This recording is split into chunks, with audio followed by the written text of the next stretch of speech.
भगवान शिव और भगवान शनिदेव की कथा। जो भी लोग व्रत करते हैं तो उनके लिए ये महत्वपूर्ण संदेश है कि आखिर इस व्रत को करने से और आखिर इसको कैसे पूरा करना है, इससे क्या होता है, क्या फल हमें प्राप्त होते हैं, आपको सभी इस वीडियो में पता चल जाएगा। शिव और शनिदेव की कथा। शनिदेव और भगवान शिव की कथा। सूर्य देव पुत्र शनिदेव के बारे में तो आप सब जानते ही होंगे, जिनको कर्म फल दाता कहा जाता है। शनिदेव मनुष्य के कर्मों का हिसाब रखते हैं। वे हर मनुष्य के उसके अच्छे और बुरे कर्मों का फल देते हैं। जो इंसान अच्छे कर्म करता है, शनिदेव की कृपा दृष्टि उस पर बनी रहती है तथा वे उसे धन धान्य से भरपूर कर देते हैं। लेकिन जो व्यक्ति बुरे कर्म करता है और शनिदेव की वक्र दृष्टि के सामने आ जाता है, वहाँ उसे बिल्कुल कंगाल कर देते हैं। आज हम आपको उन्हीं शनिदेव की ऐसी कथा के बारे में बताने जा रहे हैं जिसमें उनकी वक्र दृष्टि की शक्ति को बताया गया है। स्वयं भगवान शिव भी उनकी वक्र दृष्टि से नहीं बच पाए थे।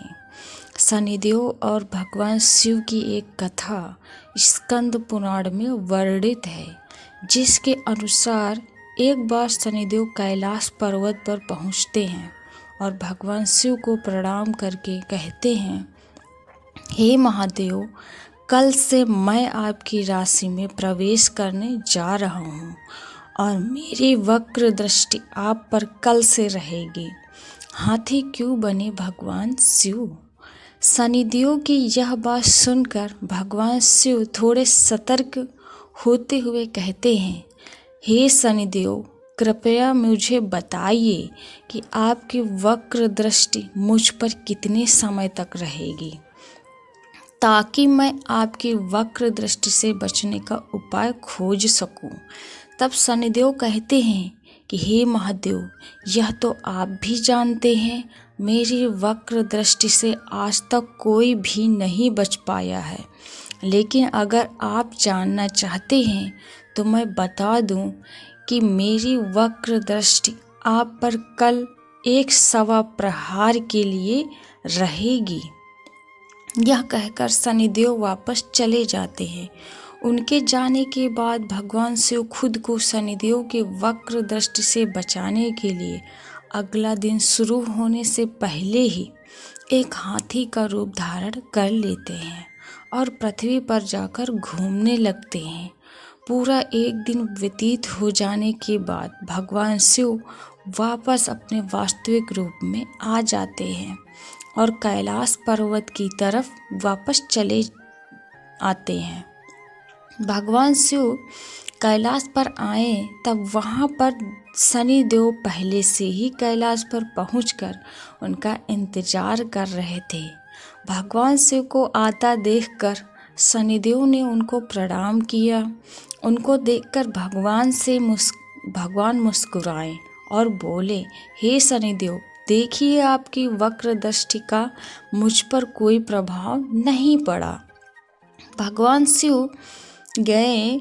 बात सुनकर शनिदेव उनसे कहते हैं कि महादेव, आप पर मेरी वक्र दृष्टि का प्रभाव हो चुका है।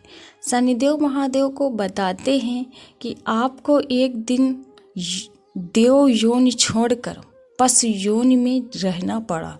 यह मेरी वक्र दृष्टि के प्रभाव के कारण ही संभव हुआ।